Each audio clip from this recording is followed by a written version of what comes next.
Plane থেকে পড়ে গেলে এরকম সুযোগ পাবে কি করে? এরা তিনজনেই তো অজ্ঞান ছিল। কিন্তু স্যার এরা জ্ঞানটা হারালো কিভাবে? পূর্বে এদের তিনজনের পেটের মধ্যে ব্ল্যাক কফি ছিল, আর ওই ব্ল্যাক কফিতেই নেশাদ্রব্য মেশানো ছিল। কি? ব্ল্যাক কফির সঙ্গে নেশার ওষুধ?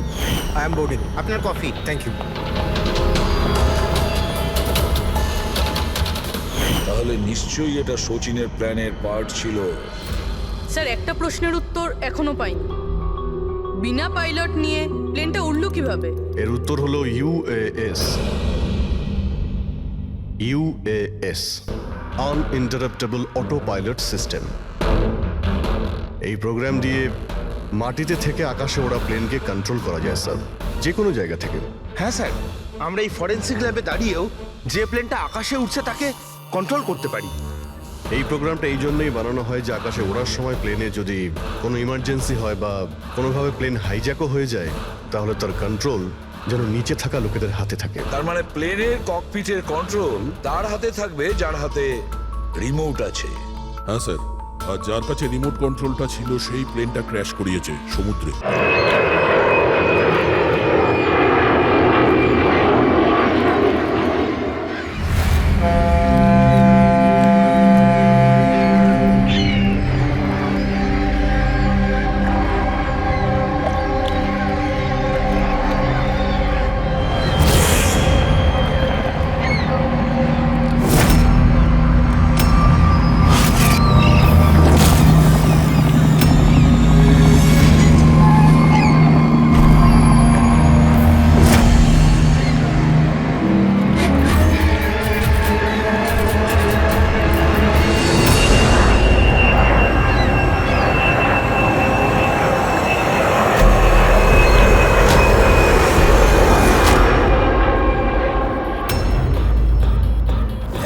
বেজে গেছে,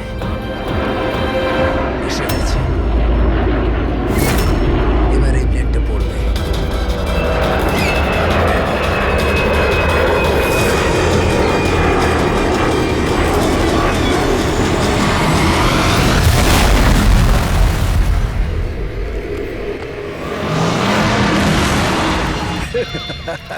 মজা দেখতে।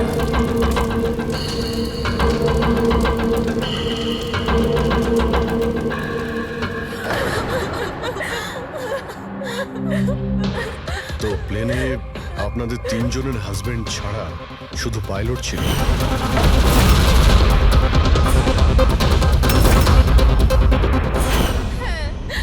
আর এখনো অব্দি কোনো খবর পাননি আপনারা?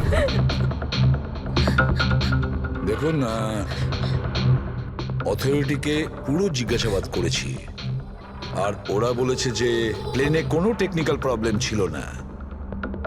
তাহলে আপনাদের এরকম কেন মনে হচ্ছে যে ওটা অ্যাক্সিডেন্ট ছিল না, ওটা প্লেন ক্র্যাশ ছিল না, বরং কেউ জেনে শুনে ওদেরকে খুন করেছে? ওনাকে অনেকদিন ধরে কেউ ফোন করে হুমকি দিচ্ছিল। দেখুন, আপনাদের হাজবেন্ড তো নামি দামি বিল্ডার্স, তাই হুমকি দেওয়া ফোন তো আপনাদের আসতেই পারে, তাই না? কিন্তু এক্স্যাক্টলি কি হয়েছিল বলুন তো আপনারা? হ্যাঁ, ওরা তিনজন সুরাট যাচ্ছিল কোনো জমি কিনতে, কিন্তু কিছু বিল্ডার্স ছিল যারা চাইতো না এই ডিলটা হোক। হ্যাঁ স্যার, কোটি টাকার ডিল ছিল। নিশ্চয়ই এই কাজ ওদের মধ্যেই কারোর হবে। আচ্ছা, হুমকি দিয়ে কেউ ফোন করলো আর আপনারা পুলিশের কাছে কেন রিপোর্ট করেননি? স্যার, আমরা পুলিশের কাছে যেতে চেয়েছিলাম, তো আমাদের হাজবেন্ডরা আমাদের বাধা দিল। হ্যালো, কে বলছেন? খবরদার, যদি ওই সুরাটের জমিটার ব্যাপারে ভেবেওছো তুমি, বুঝেছো? হুমকি দিচ্ছেন? হুমকি দিচ্ছেন আমাকে? হুমকি ভাবো তুমি। কাল সকাল 11টার সময় তোমার জীবনের শেষ নিঃশ্বাস নেবে তুমি। আপনার যা করার করে নিন, এই ডিল তো আমি করেই ছাড়বো। প্লেন ক্র্যাশও ঠিক 11টার সময় হয়েছিল স্যার। 11টা বেজে গেছে। এবার এই প্লেনটা পড়বে।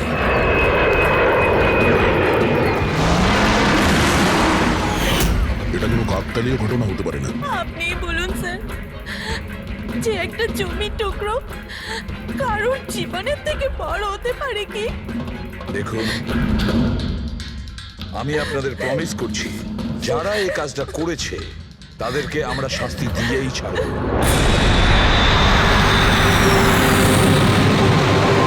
স্যার, আমাদের 5 বছর হয়ে গেছে এই কাজ করছি, আজ পর্যন্ত একটাও ভুল হয়নি। আমাদের কাজে ভুল হওয়ার কোনো সম্ভাবনাই নেই স্যার। যদি স্যার প্লেনে কোনো প্রবলেম থাকতো তাহলে আমরা ওটাকে উঠতে দিতাম না। তাহলে আপনাদের কথা অনুযায়ী প্লেনে কোনো প্রবলেম ছিল না? একদমই নয় স্যার। তাহলে প্লেনটা ক্র্যাশ হলো কি করে? হ্যাঁ, 4 জন মারা গিয়েছেন, কে দায়িত্ব নেবে তার? স্যার, আমি নিজেই খুব অবাক হয়েছি যে এটা ঘটলো কি করে। ফ্লাইট রেকর্ডার জানেন তো আপনারা, যাকে আমরা ব্ল্যাক বক্স বলি, সেখানেও সবকিছু নর্মাল দেখাচ্ছে। নর্মাল বললে কাজ চলবে না, সব কিছু ডিটেলে বলুন, শুরু থেকে, টেক অফ হওয়ার আগে থেকে কি হয়েছিল?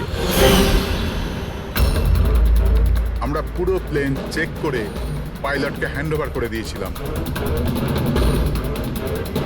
তারপরে ওই 3 বিজনেসম্যান প্লেনে করে সুরাটের দিকে রওনা দিল।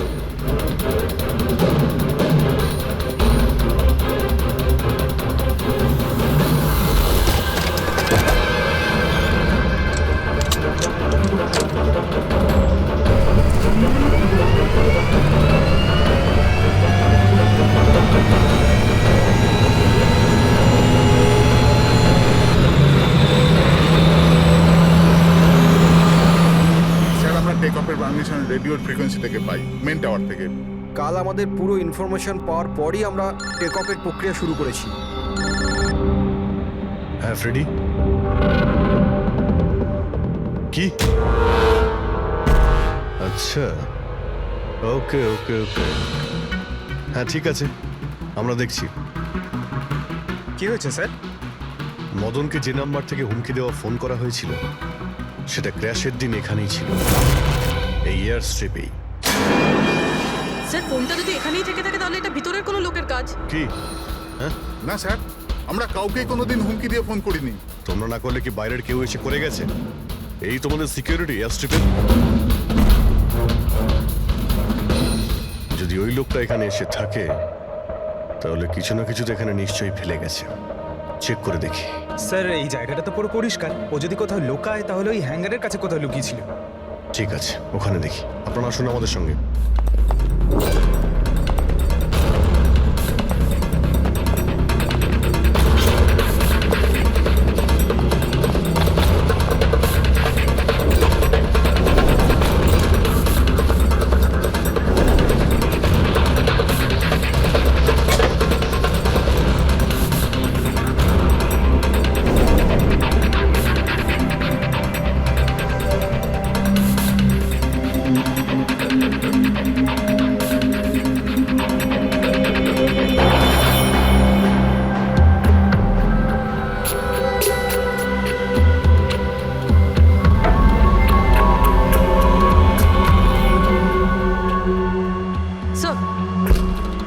স্যার একটা ভাঙা ফোন পেয়েছি।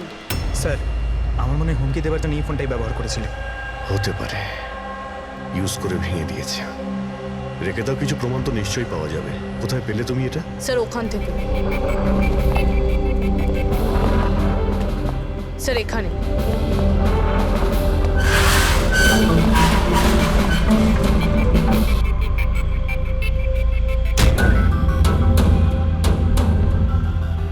স্যার এই দেখুন, এখানে কানের মতো কিছু একটা দেখা যাচ্ছে। হ্যাঁ, তুমি তো ঠিকই বলেছ। ফোনটাও এখানে পাওয়া গেল, আর এই চিহ্ন। এমনটা নয় তো যে ওই অপরাধী এখানে হেলান দিয়ে ফোনে কথা বলছিল আর আমাদের জন্য ও প্রমাণ রেখে গেছে এখানে। একটা কাজ করো, এর ছবি তুলে নাও। স্যার কানের চিহ্ন দিয়ে কিছু বোঝা যাবে? আরে কিছু না কিছু তো পাওয়া যাবে। ডক্টর সালুকাকে দেব, উনি শিওর কিছু করবেন।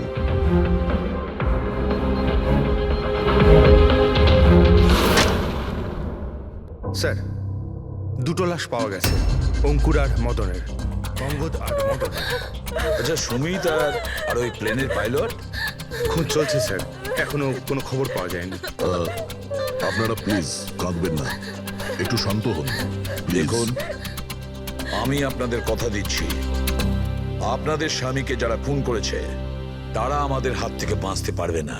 স্যার হ্যাঁ, স্যার এই ফোনটা পেয়ে গেছি যে ফোন থেকে হুমকি দেওয়া ফোনটা করা হয়েছিল, কিন্তু কিন্তু স্যার আমরা ওখানে পৌঁছানোর আগেই খুনি এই ফোনটা ভেঙে দিয়েছে যাতে আমরা ওর অবধি পৌঁছতে না পারি। স্যার আমরা জানি এটা কে করেছে। চেনেন আপনারা কে কে খুন করেছে? রণদীপ আর শশী। রণদীপ আর শশী কারা? হ্যাঁ, স্যার এই দুজন বিল্ডার্স, এরা চাইতো না যে আমাদের তিনজনের স্বামী এই ডিলটা করুক। জানতাম, আমরা জানতাম যে এই ঘটনার পুরো দোষ আমাদের ঘাড়েই চাপানো হবে। আপনাদের পরিচয়? স্যার এরাই দুজন হলো সেই খুনি, রণদীপ আর শশী।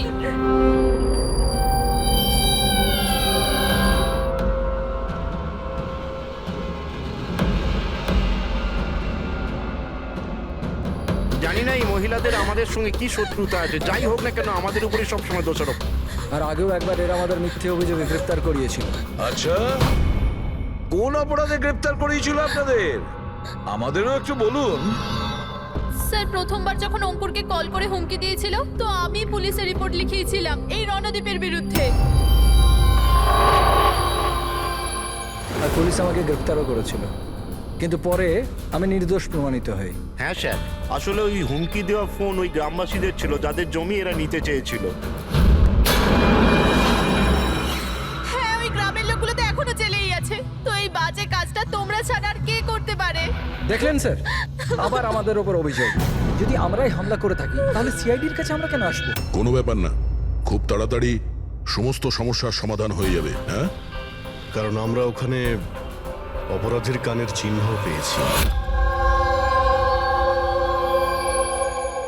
আর ব্যাস, সেটা থেকে তো আমরা পুরোটা জেনেই যাব যে খুনি কে। এই দেওয়ালে যে কাঁচা রং ছিল, ওখানে এই যে কানের ছাপটা দেখা যাচ্ছে, এই কানের ছাপটা দেখো। কিছু দেখতে পাচ্ছ এতে? ওই কানের প্রিন্টে স্টারের মতন দেখতে কিছু ইমপ্রিন্ট আছে। আরো একটা কথা, এই যে অপরাধী, এ সমুদ্রের আশেপাশে থাকে। এইটা কিভাবে জানতে পারলেন স্যার? আমি বলছি, এই ফোনটা, এই ফোনের যে ভাঙা অংশটা, এর ওপর আমি কিছু সমুদ্রের বালি আর মাছের কাঁটার টুকরো পেয়েছি। আচ্ছা আচ্ছা, তো যখন ওই লোকটা তার জুতো দিয়ে ফোনটা ভেঙেছিল তখন ওই বালি আর ওই মাছের কাঁটা জুতো থেকে বের হয়ে ফোনের মধ্যে চলে আসে। জুতোয় বালি আর এই তো মাছের মাথা কাঁটা। খুলেছে। হতে পারে ওই লোকটা ফিশ মার্কেটের আশেপাশে থাকে। এখানে তো দুটো ফিশ মার্কেট আছে, একটা ভার্সোভা জেটিতে আর একটা মার্ড আইল্যান্ডে। ব্যাস, তাহলে আমাদের কাজ হয়ে গেছে। এই দুটো ফিশ মার্কেটে গিয়ে খোঁজ নাও আর দেখো এমন কেউ আছে যে কানের মধ্যে স্টারের শেপের ইয়াররিং পড়েছে।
স্যার।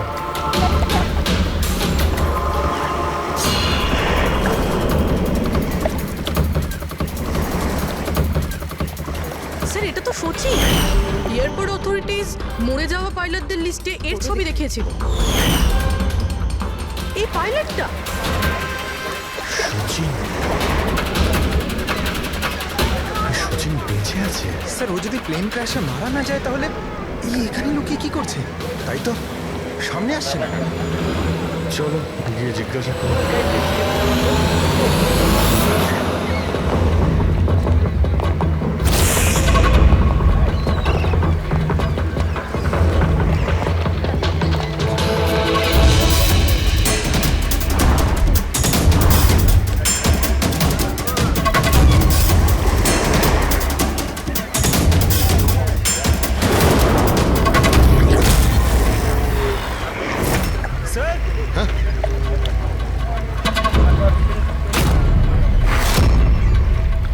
স্যার এ তো মারা গেছে।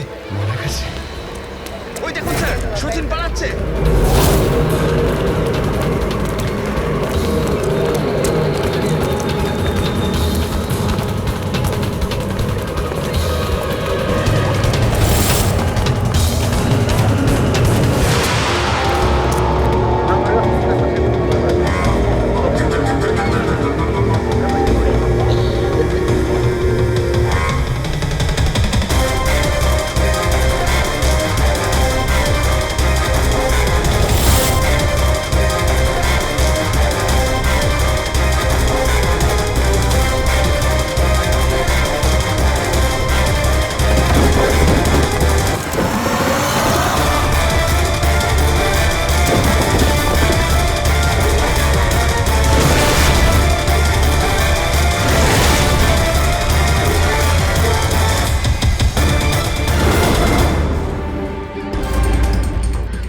স্যার ওই লোকটা মনে হয় এমন কিছু রহস্য জানতো যেটা সচিন চাইতো না আমরা জানতে পারি, আর হয়তো সেই জন্যই ওকে মেরে ফেললো।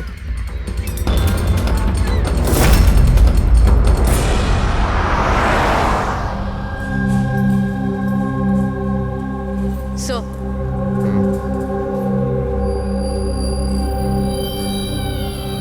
কি জিজ্ঞেস করতে চান আপনি আমাকে? আপনার হাজবেন্ড সচিনের ব্যাপারে আপনি কি বলতে পারবেন ও কোথায় আছে? এটা কিরকম প্রশ্ন ইন্সপেক্টর? আপনারা তো জানেন কিছুদিন আগে একটা প্লেন ক্র্যাশে। আগে না, সচিন বেঁচে আছে। বেঁচে আছে? আগে হ্যাঁ। আর আপনি হয়তো এটা শুনে খুবই কষ্ট পাবেন যে ও একটা খুন করে পালিয়েছে। এমনিতে তোমার স্বামী সচিন কত টাকা পেয়েছিল এই ষড়যন্ত্রে যুক্ত হয়ে? টাকা? টাকা পাইনি। টাকা যদি পেয়ে থাকতো তাহলে আমি কফি শপে কাজ করতাম না। আর এমনিতেও আমাদের রিলেশন ঠিক চলছিল না। আপনাদের মধ্যে বনিবনা হচ্ছিল না? কি বলতে চাইছেন, মানে জিজ্ঞেস করতে পারি কি প্রবলেম ছিল? দীপ্তি নামের একটা মেয়ে আছে, এয়ার হোস্টেস। অনেকবার বলতো যে তোর সাথে ডিভোর্স নিয়ে ওর সাথে থাকতে চাই। কোথায় থাকে ও? সিঙ্গাপুর। সিঙ্গাপুর? কি সচিন বেঁচে আছে? এ হতে পারে না স্যার। আমরা নিজের চোখে ওকে প্লেনে উঠতে দেখেছিলাম। স্যার এত বড় দুর্ঘটনায় ওর বেঁচে থাকার কোনো সম্ভাবনাই নেই স্যার। আর ও যদি প্লেন থেকে প্যারাশুট নিয়ে লাফ দেয় তাহলে? না স্যার, যদি প্যারাশুট নিয়ে লাফ দিত তাহলে কেউ না কেউ তো নিশ্চয়ই দেখতে পেত। আমরা কিছু মিস করে যাচ্ছি না তো? কি একটু আগে তুমি কি বললে? কি মিস করেছো? না না স্যার, কিছু না। তোমাদের অ্যাপিয়ারেন্স বলছে যে তোমরা কিছু লুকোচ্ছ, তাই তো? কি ব্যাপার বলো, বলো তাড়াতাড়ি। সরি স্যার, আমরা ওই ছোট একটা ভুল করে ফেলেছিলাম। কিরকম ভুল? স্যার যখন প্লেন টেক অফ করেছিল আমরা ওখানে ছিলামই না। আপনারা এত বড় ভুল কি করে করতে পারেন? হ্যাঁ স্যার ওই প্লেন যখন রানওয়েতে দৌড়চ্ছিল স্যার কিছু বিস্ফোরণ হলো স্যার। কিরকম বিস্ফোরণ? স্যার কেউ একজন চকলেট বোম ফাটিয়েছিল, তো আমরা ওইটাই দেখতে গিয়েছিলাম যে কোথাও কিছু হয়নি তো। আরে এটা তো চকলেট বোম। আর স্যার যখন আমরা ফিরে এলাম তখন দেখলাম যে প্লেন উড়ে গেছিল স্যার। এটা ওই দাড়িওয়ালারই কাজ হবে স্যার। ওদের কনসেন্ট্রেশন নষ্ট করার জন্য। হ্যাঁ, কিন্তু অভিজিৎ কেন? কিসের মোটিভ থাকতে পারে ওদের কনসেন্ট্রেশন ব্রেক করার জন্য? কিছু না কিছু তো গোলমাল আছে অভিজিৎ। আচ্ছা, যখন বোমটা ব্লাস্ট হয় তখন প্লেনটা বায়ুস্তরের কোন জায়গায় ছিল? ওখানে গিয়ে দেখাও। আসুন স্যার, চলো দেখাও। আসুন।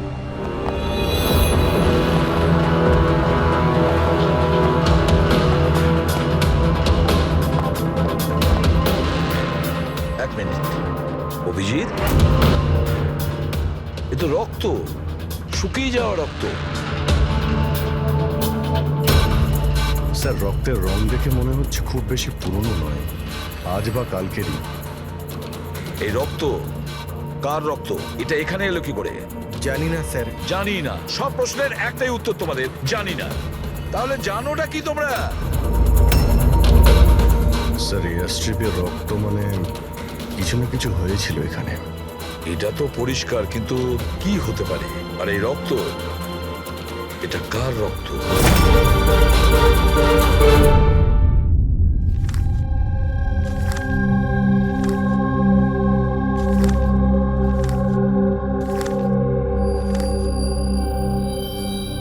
বস, জানতে পেরে গেছি ওই এয়ার স্ট্রিপে যে রক্ত ছিল ওটা কার।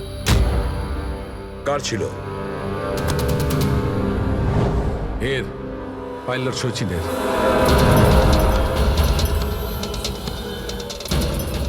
পাইলট সচিনের রক্ত? কিন্তু ওরা আঘাত লাগলো কি করে, কখন? স্যার, যখন আমরা ওকে জেটিতে দেখেছিলাম তখনও একটা স্লিং ব্যান্ডেজ পড়েছিল, আর ওর হাতে ব্যান্ডেজও বাঁধা ছিল। কিন্তু ইঞ্জিনিয়ার আমাদের এটা বললো, যখন সচিন টেক অফের জন্য যাচ্ছিল ও একদমই ঠিকঠাক ছিল, ওর হাতে কোনো রকম ব্যান্ডেজই ছিল না। এটার একটাই মানে দাঁড়ায় অভিজিৎ, সচিনের আঘাত এয়ার স্ট্রিপের সময়ই হয়েছে। প্লেনটা টেক অফ হওয়ার আগেই সচিন এয়ার স্ট্রিপে পড়ে যায়, আর ওর তখনই আঘাতটা লাগে। ঠিক এইরকমই হয়ে থাকবে বস, কারণ এই জন্যে সচিন প্লেন ক্র্যাশে মারা যায়নি, কারণ সচিন প্লেনে ছিলই না। কিন্তু ডক্টর সালুকে কেউ তাহলে সচিনকে প্লেন থেকে লাফাতে দেখেনি কেন? আরে ওই দাঁড়িয়েওয়ালা ওখানে বাজি ফাটিয়েছিল না ওদের সরানোর জন্য। এগুলো সব সচিন আর ওই লোকটার প্ল্যান ছিল।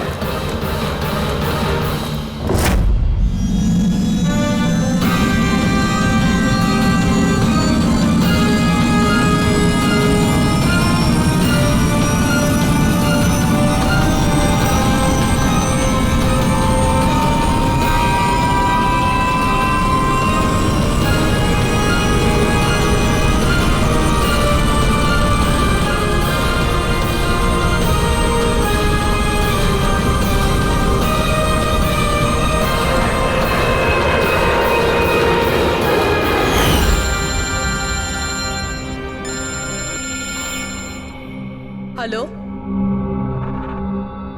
ওকে, থ্যাংক ইউ স্যার। সচিনের ওই গার্লফ্রেন্ড দীপ্তি, যে সিঙ্গাপুরে থাকে, ওর নাম্বার পেয়ে গেছি। সচিন কি হয়েছে ওর? ও ঠিক আছে তো? দীপ্তি, একটা কথা বলো, শেষবারের মতন সচিনের সঙ্গে তুমি কবে কথা বলেছিলে? 2 দিন আগে। 2 দিন আগে? কিন্তু সচিনের ওয়াইফ তো আমাদের বলেছে তোমাদের দুজনের সম্পর্ক ভেঙে গেছে। না, হয়তো ওর বউকে এটা বলেনি যে ও আমার সাথে মিট করতে সিঙ্গাপুরে আসছে। আচ্ছা, সচিনের কবে আসার কথা সিঙ্গাপুরে? 1 সপ্তাহ বাদে।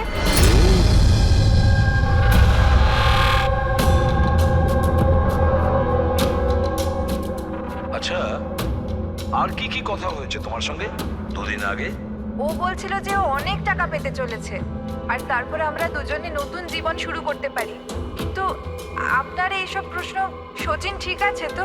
ভয় পেও না, সচিনের কিছু হবে না, আর যদি দরকার পড়ে আমরা আবার তোমায় ফোন করব। Thank you. আচ্ছা, দীপ্তি আবার যুক্ত নয় তো এই প্ল্যানের সঙ্গে, এই সমস্ত ষড়যন্ত্রের সঙ্গে? প্রবি, একটা কাজ করো, সিঙ্গাপুর পুলিশকে পুরো ডিটেলস জানিয়ে দাও আর বলো যে ওরা এই দীপ্তির ওপর যেন নজর রাখে। Yes sir.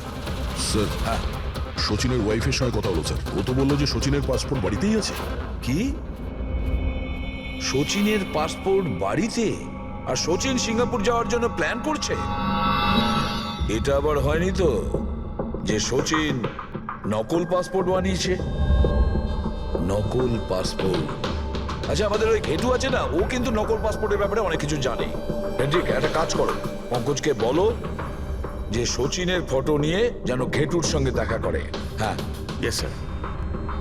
আরও একটা কথা স্যার, স্যার সচিন যদি প্লেন টেক অফ হওয়ার আগে প্লেন থেকে ঝাঁপ দিয়ে থাকে, তাহলে প্লেনটা ওড়াচ্ছিল কে?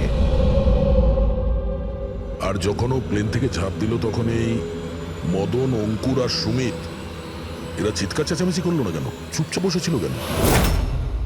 বস, প্লেন থেকে পড়ে গেলে এরকম সুযোগ পাবে কি করে? এরা তিনজনেই তো অজ্ঞান ছিল। কিন্তু স্যার, এরা জ্ঞানটা হারালো কিভাবে? পূর্বী এদের তিনজনের পেটের মধ্যে ব্ল্যাক কফি ছিল, আর ওই ব্ল্যাক কফিতেই নেশাদ্রব্য মেশানো ছিল। কি ব্ল্যাক কফির সঙ্গে নেশার ওষুধ? I am boarding. আপনার কফি, থ্যাংক ইউ। তাহলে নিশ্চয়ই এটা সচিনের প্ল্যানের পার্ট ছিল। স্যার, একটা প্রশ্নের উত্তর এখনো পাইনি। বিনা পাইলট নিয়ে প্লেনটা উড়লো কিভাবে? এর উত্তর হলো UAS. UAS, আনইন্টারাপ্টেবল auto pilot system. এই প্রোগ্রাম দিয়ে মাটিতে থেকে আকাশে ওড়া প্লেনকে কন্ট্রোল করা যায় স্যার, যে কোনো জায়গা থেকে। হ্যাঁ স্যার, আমরা এই ফরেন্সিক ল্যাবে দাঁড়িয়েও যে প্লেনটা আকাশে উঠছে তাকে কন্ট্রোল করতে পারি। এই প্রোগ্রামটা এই জন্যই বানানো হয় যে আকাশে ওড়ার সময় প্লেনে যদি কোনো ইমার্জেন্সি হয় বা কোনোভাবে প্লেন হাইজ্যাকও হয়ে যায়, তাহলে তার কন্ট্রোল যেন নিচে থাকা লোকেদের হাতে থাকে। তার মানে প্লেনের ককপিটের কন্ট্রোল তার হাতে থাকবে যার হাতে রিমোট আছে। হ্যাঁ স্যার, আর যার কাছে রিমোট কন্ট্রোলটা ছিল সেই প্লেনটা ক্র্যাশ করিয়েছে সমুদ্রে। রিমোট কন্ট্রোলের লোক খুনি, এক কফিতে নেশার ওষুধ। যদি একবার আমরা জানতে পারি না যে ওই ব্ল্যাক কফিতে নেশার ওষুধ কে মিশিয়েছিল আর কে খাইয়েছিল, তাহলে বুঝে নাও রিমোট কন্ট্রোলের খুনির কাছেও আমরা পৌঁছে যাব। Remote control. Black coffee? Sir, Madan তো ব্ল্যাক কফি খেতেন না, ওনার হাই ব্লাড প্রেশার ছিল। আর স্যার, আমিও তো সুমিতকে কোনো ব্ল্যাক কফি দিইনি, কারণ ও যখন বাড়ি থেকে বেরিয়েছিল তখন আমিও বাড়ি ছিলাম না। দেখুন, আমরা ওই তিনজনের পেট থেকেই ব্ল্যাক কফি পেয়েছি, যে সেই নেশার ওষুধ মিশিয়েছিল। আর আপনারা বলছেন যে আপনারা কেউ নিজেদের স্বামীকে ব্ল্যাক কফি খাওয়াননি। হতে পারে অন্য কেউ ওনাদের ব্ল্যাক কফি খাইয়েছিল, বা হতে পারে বাইরে যেখানে গিয়েছিল সেখানে খেয়েছিল। কোথাও গিয়েছিল কি? হ্যাঁ স্যার, ওকে আমাদের ড্রাইভার এয়ারপোর্টে ছাড়তে গেছিল। তাহলে হতে পারে যে ও বাইরে কোথাও কফি খেয়েছে, তাহলে ড্রাইভার জানতে পারে। রবি, ওকে একবার ডাকুন তো, কোথায় আছে ও? স্যার, যবে এই ঘটনা ঘটেছে তবে থেকে ও কাজে আসছে না, ও আমার ফোনও তুলছে না। তার মানে অভিজিৎ, এই রবি কাল থেকে উধাও।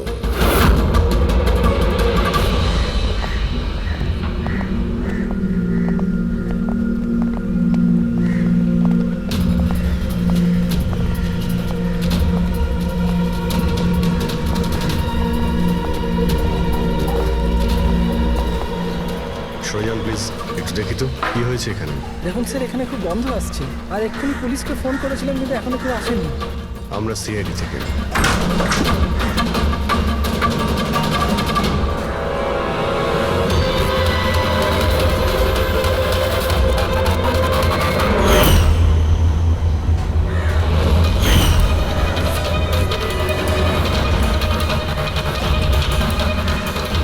স্যার, আরও একটা খুন।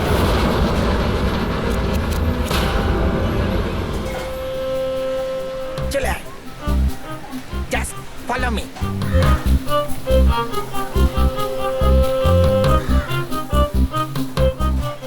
পঙ্কজ, চুপচাপ আমার পেছন পেছন চলতে থাকবি যতক্ষণ আমি এখানে আছি। তোর ঘাবড়ানোর কোনো দরকার নেই। এই যে ঘেটু, আমি না ভয় পাই না, আমি একজন সিআইডি অফিসার। চুপচাপ চল, ফলো মি, ওইদিকে চল।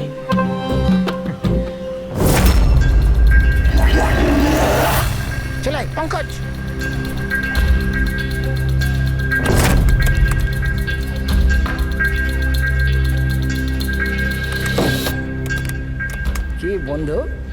শুনেছি তুমি খুব সুন্দর পাসপোর্ট বানাও। কে বললো? আমার একটা বন্ধু বলেছে।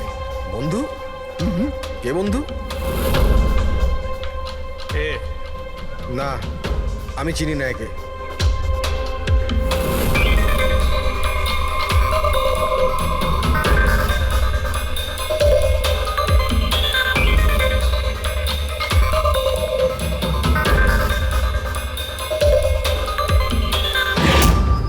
এ তোমার বন্ধু? তোমার কোনো সন্দেহ আছে? খুব ভালো করে চিনি আমি একে। এর পাসপোর্টও রেডি হয়ে পড়ে আছে আমার কাছে। আরে বাহ, তাহলে তো আমারও পাসপোর্ট হয়ে যাবে, তাই না? হয়ে যাবে, কিন্তু 2টো পেটি লাগবে। আরে দেবো তো 2 পেটি। বলো না কি চাই? আম চাই না 2 পেটি আপেল চাই? বলো কি চাই? এই শালা, 2 পেটি মানে 2 লাখ। 2 লাখ? 2 লাখ। চল এটা বল, তোর নাম কি লিখবো পাসপোর্টে? Sub inspector Pankaj, CID. CID? CID. আরে আরে আরে, আমি কি করেছি তোমার? শুধু তোরই নয়, যত নকল পাসপোর্ট বানায় সব ধান্দা বন্ধ হয়ে গেছে। যে প্রশ্নগুলো আমি করব সব কটা সত্যি সত্যি উত্তর দিবি, না হলে 2 লাখ বার উঠবস করাবো, বুঝেছিস? জিজ্ঞেস করো কি করবার আছে। এ ওর নকল পাসপোর্ট নিতে কখন আসবে? জানি না। জানিস না?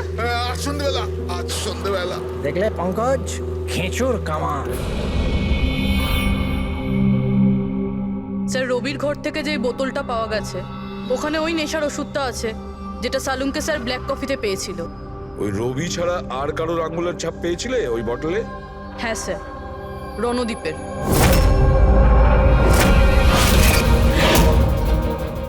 রণদীপ, এই রণদীপ বিউরোতে এসে চেঁচিয়ে নিজেকে নির্দোষ প্রমাণিত করতে চাইছিল না? প্রথমে রবিকে ব্যবহার করে খুন করানোর জন্য, তারপর রবিকেই মেরে ফেলে। স্যার, আমি রণদীপকে অনেকবার ফোনে ট্রাই করেছি কিন্তু ওর ফোন বন্ধ আসছে। একবার এই সচিনকে যদি আমরা পাই না, ওই আমাদের পৌঁছে দেবে রণদীপের কাছে।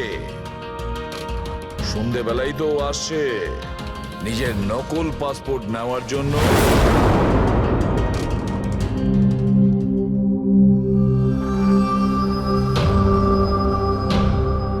আমার পাসপোর্ট রেডি আছে। হ্যাঁ, তুমি এক কাজ করো, তোমার পাসপোর্ট ওর থেকে নিয়ে নাও, ওর কাছে আছে। আরে ভাই তাড়াতাড়ি করো, আমার কাছে বেশি সময় নেই। সত্যি বলেছিস তুই, তোর কাছে তো একদম সময় নেই। বাস এইটা, এই ফটোটা চিপকে দি। এটা কি ধরনের মজা? মজা নয়, এটা সিআইডির উপহার। সিআইডি? বল, ওই প্লেন ক্র্যাশটা কি করে করেছিলি তুই?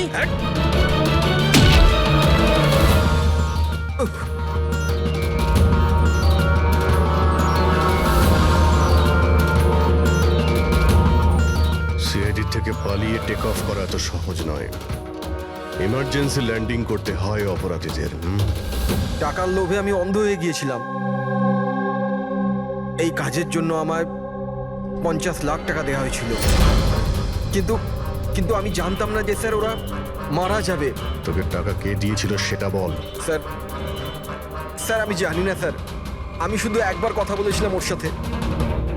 পঙ্কজ, ইন্টারনেটে ভালো করে দেখো এই রণদীপের কোনো ইন্টারভিউ পাওয়া যায় কিনা। স্যার পেয়ে গেছি। আমি আমার সাফল্যের সব কৃতিত্ব আমার কঠোর পরিশ্রম আর না হারা মনোভাবকে দেব। এই পৃথিবীতে কোনো কিছুই অসম্ভব। আমি কোথায় ছিলাম আর কোথায় এসে পৌঁছেছিলাম। স্যার এটা ওনারই আওয়াজ স্যার, আই এম শিওর এটা ওনারই। গলার স্বর রণদীপের আর ওই শিশিতে আঙুলের ছাপও রণদীপের। রণদীপ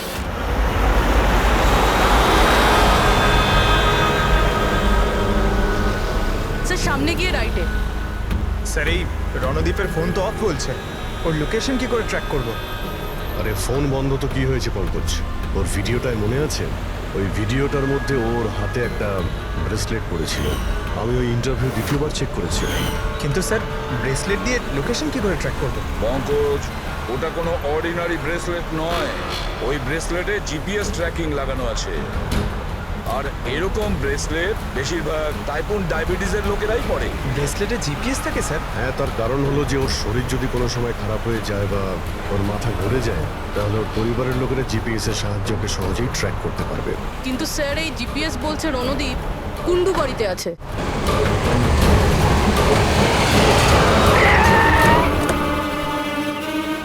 স্যার এখানেই কোথাও হবে, এইখানেই।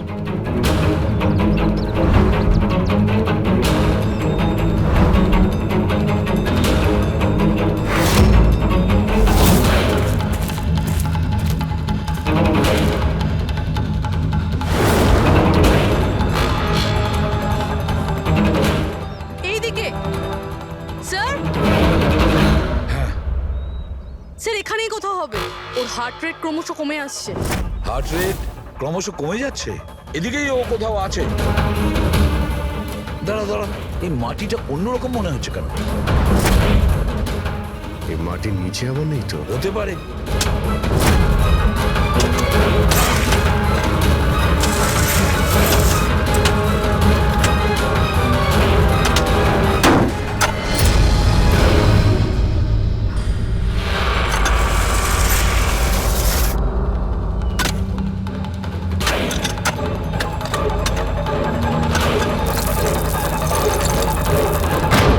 মাই গড, বেঁচে আছে? স্যার,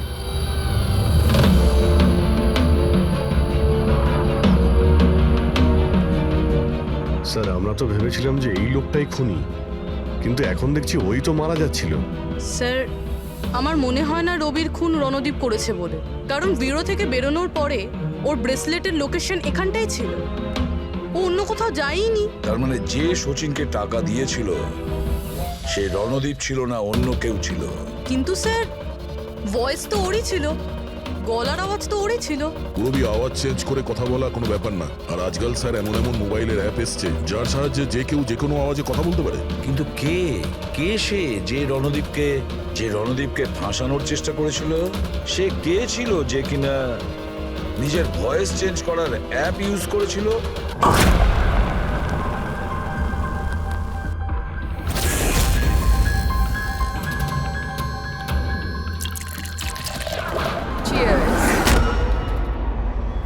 হ্যাঁ, চিয়ার্স চিয়ার্স। আসুন আসুন। আসুন। অভিনন্দন আপনাকে। অভিনন্দন? কিসের জন্য? ওই অ্যাপের জন্য। ওই অ্যাপ যেটা আপনাদের কোম্পানি বানিয়েছে, যেটা দিয়ে যে কোনো মানুষ তার নিজের ভয়েস চেঞ্জ করতে পারে। মানে? হ্যাঁ, একবার শুনবেন? তোমাকে তোমার অপরাধের জন্য এবার জেলে যেতে হবে। তোমার অপরাধের জন্য এবার জেলে যেতে হবে? এটা কি ধরনের মজা? এটা মজা নয়। এই ডিভাইস দিয়েই তুমি রণদীপকে ফাঁসানোর চেষ্টা করেছিলে, তাই না? পুরবি, অ্যারেস্ট করো একে। চলুন ম্যাডাম।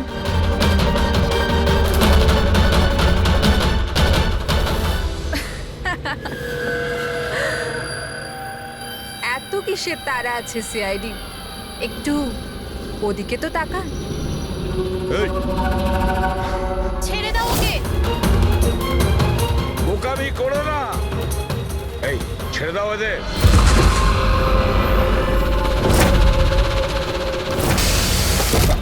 মাই গড, তাড়াতাড়ি ওঠো।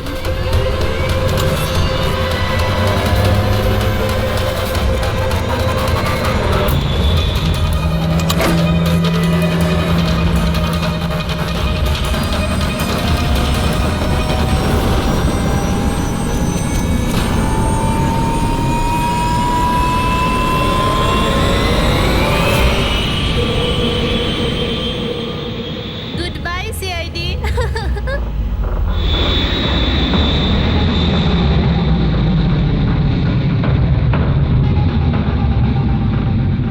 Well done girls. আজ পর্যন্ত বড় বড় অপরাধী যেটা করতে পারেনি সেটা আমরা করে দেখিয়েছি। সিআইডি তো পাগল হয়ে গেছে মনে হয়। আরে ওসব তো ঠিক আছে, কিন্তু আমরা যাব কোথায়? অরিজিনাল প্ল্যান তো আমরা ভেস্তে ফেলেছি। ভেবে দেখি কোনো না কোনো রাস্তা তো পেয়েই যাবো।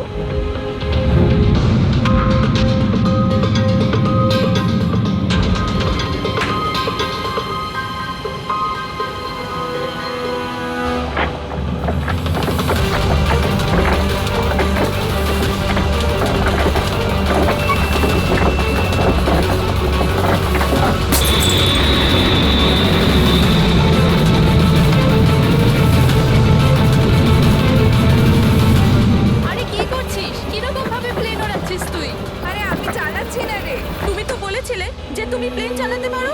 আরে আমি এটা করছি না, এটা নিজে থেকে হচ্ছে। ও নো, প্লেন তো নিচে যাচ্ছে।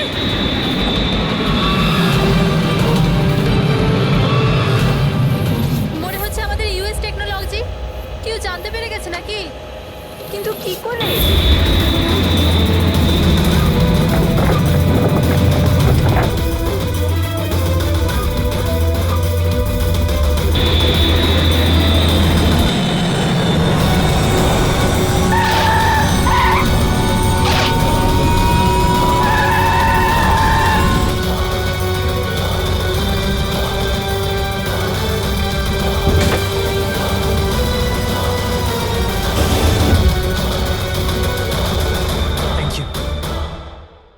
আসুন।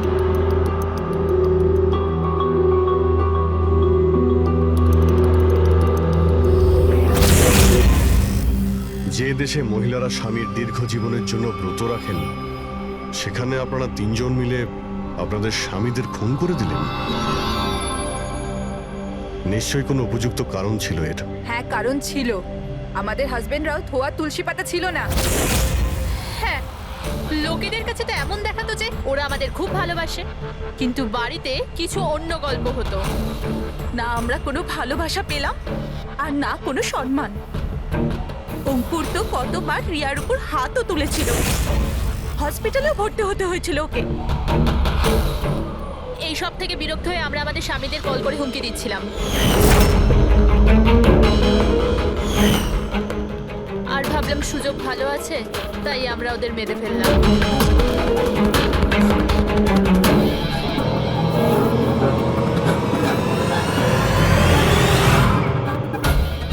আর ভাগ্য দেখুন, রণদীপ রবির কাছে গিয়েছিল ওই অজ্ঞান হওয়ার ওষুধ নিয়ে, যাতে আমাদের স্বামী মিটিংয়ে পৌঁছতেই না পারে।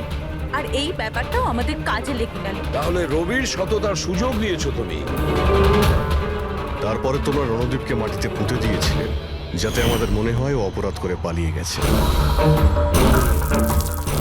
খাঁচায় বন্দি পাখির মতো জীবন কাটানোর কোনো ইচ্ছে ছিল না। আমরা স্বাধীনভাবে শ্বাস নিতে চেয়েছিলাম। স্বাধীনভাবে শ্বাস নেওয়ার আরো কিছু পথ খোলা আছে ম্যাডাম।